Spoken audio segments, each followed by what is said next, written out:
E aí pessoal, tudo bem? Vamos falar hoje aí sobre algumas ideias, né, do Ed Van Halen. Como eu sempre falo para vocês, é um vídeo modesto sobre algumas ideias, né, que a gente sabe aí uma coisa ou outra. Então não vai esgotar, né, todas as ideias que o Ed Van Halen teve, mas de repente você analisando aí, você pode servir de inspiração para você mexer no seu som, né, fazer alguma coisa. De repente você quer um timbre meio parecido e tal, pode servir de uma orientação, né? Muito bem. O Ed Van Halen no meu ponto de vista, foi um revolucionário aí da guitarra, né? Então hoje é comum, né, você comprar uma Super Strato, uma guitarra com alavanca Floyd Rose, tem até baratinha aí, um humbucker na ponte e todo esse tipo de coisa. Você não precisa esquentar muito a cabeça com isso aí. Mas se a gente voltar lá atrás, 1974, 75, 73, até o lançamento do primeiro disco dele, se eu não me engano foi em 78, alguma coisa assim, isso não era comum. Ou você tinha uma Telecaster, ou você tinha uma guitarra semiacústica ou acústica, ou você tinha uma Strata, ou você tinha uma Les Paul.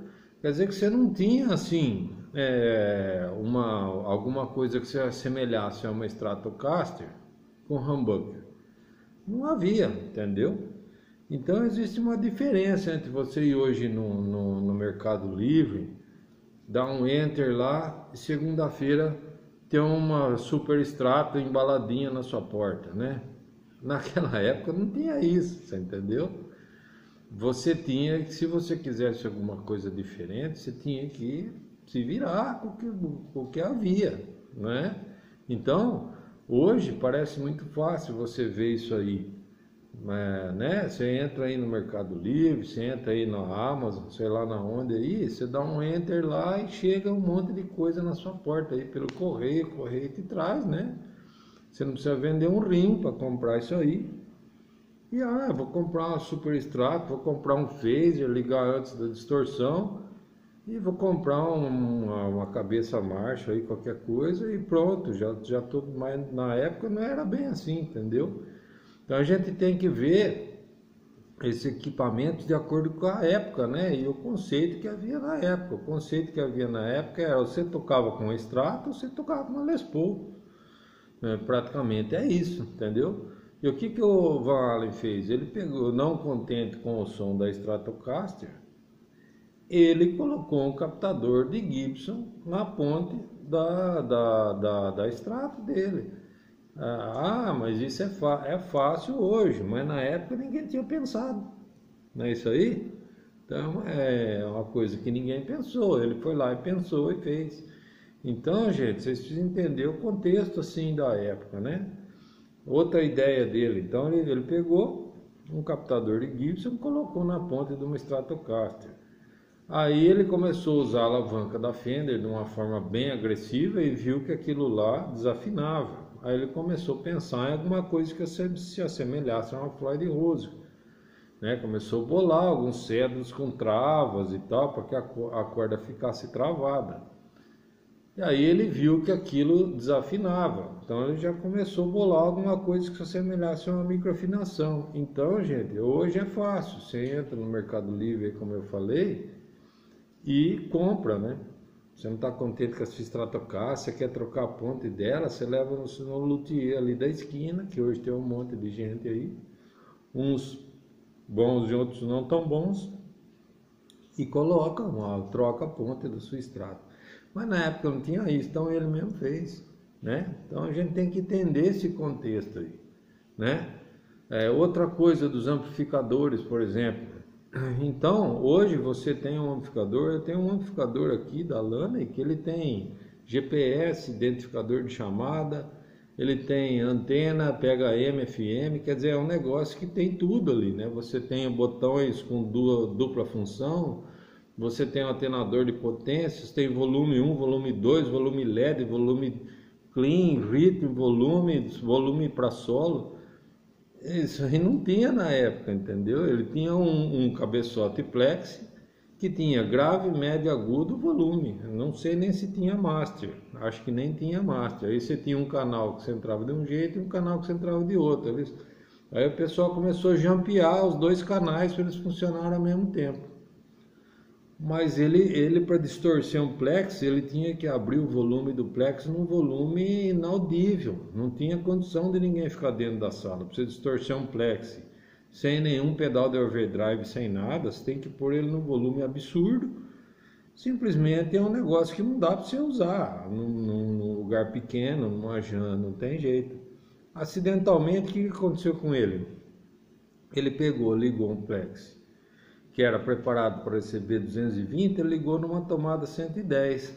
Aí ele viu que ele conseguia abrir todos os volumes dele, o grave, médio, agudo, ele conseguia abrir tudo e o volume ainda assim ficava baixo. Por quê? Porque ele estava recebendo menos corrente do que ele foi preparado para receber.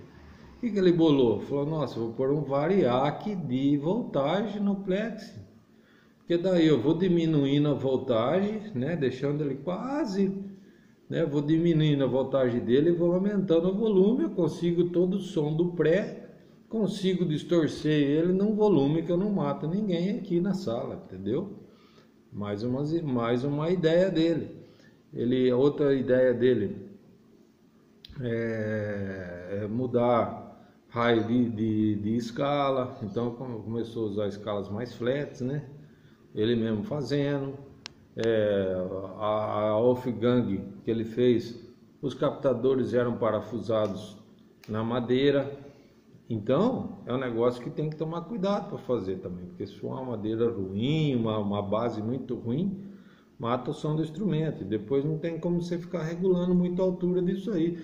Então você tem que ver que eram instrumentos muito bem construídos também, né? Por quê? Porque ele ficava em cima, ficava fazendo isso e aquilo. Então tem várias ideias do Van Halen, né? Aquela coisa de ligar um phaser, um flanger, né? Porque ele usava a distorção do ampli. Então, logicamente, ele tinha que entrar, como o Plex não tinha centro de retorno de efeito, ele tinha que entrar com o phaser, com o flanger, no input do ampli. Então, é um recurso que ele usou na época, você entendeu? Então, o que acontece?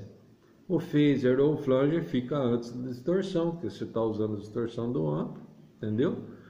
Então, são essas as ideias dele, né? Algumas das ideias do Van Halen. Então você coloca, hoje é comum, né? Então o pessoal faz um atenuador de potência.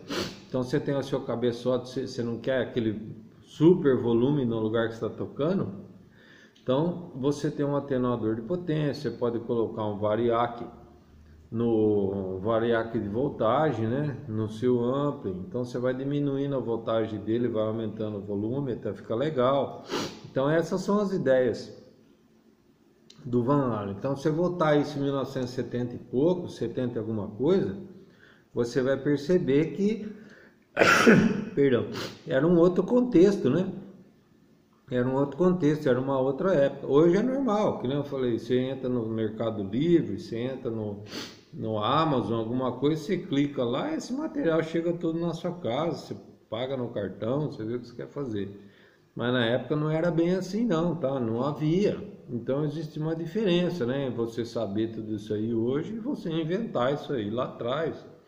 Como o Hendrix inventou, Gilmour e um monte de gente. E o Van Halen foi diferente. Ele fazia o som dele, ele viu que com as coisas que havia na época disponíveis, ele não ia conseguir fazer o som que ele tinha na cabeça dele. E ele começou a mexer. Então, essas foram mais aí algumas ideias do Ed Van Halen, né? Que foi também, no meu ponto de vista, um divisor de águas aí na história da guitarra, né? É lógico que a gente está falando aqui em ideia de equipamento. Teve as ideias musicais também, né? Que foi uma das poucas pessoas que conseguiu fazer música com tapping, né? Tapping, hammer, não sei o nome dessas técnicas aí. Mas você vê, muita gente faz isso aí, mas fica um negócio chato, não tem música naquilo, fica praticamente um exercício de exibição, né? Um monte de exercício seguido, né? Um atrás do outro. Mas o Van Halen, perdão, é alérgico, mas o Van Halen, ele fazia música com isso aí. Então, quando a gente escuta o disco do Van Halen, né, e ele faz tudo aqueles taps, aqueles negócios lá, a gente escuta música, que é diferente de você pegar uma guitarra e ficar fazendo aquele monte de coisa sem sentido, né? É como se fosse um exercício em seguida do outro. E poucas pessoas conseguiram fazer isso aí, tá? Talvez Satriani, alguma coisa de Steve Vai, mas eu acho que música, fazer música com isso aí, como o Van Halen fez, eu não estou me lembrando, não quero ser injusto com ninguém, mas eu não estou me lembrando de ninguém agora. Eu vejo muita gente tentando fazer isso aí, que é praticamente uma exibição de habilidade, né? Não deixa de ser uma coisa mais, quase que vira uma atração de circo, porque não tem música naquilo que é feito. E o Van Halen conseguia pôr música naquilo, né? Então, gente, essas foram aí algumas poucas, né, algumas ideias do Van Halen que ele teve e tantas outras, né? Depois ele fez a Pive 5150 para tentar pôr aquele som dentro de um amplificador já pronto de fábrica, né? Então Pive Wolfgang, amplificador 5150, hoje você tem pedais 5150, que é praticamente aquele som dentro de um pedal, né? Desembocou em tudo isso daí. Beleza? Então se você gostou, dá um joinha aí e considere assinar o canal pra gente. Bom feriado, bom fim de semana. Valeu, até a próxima.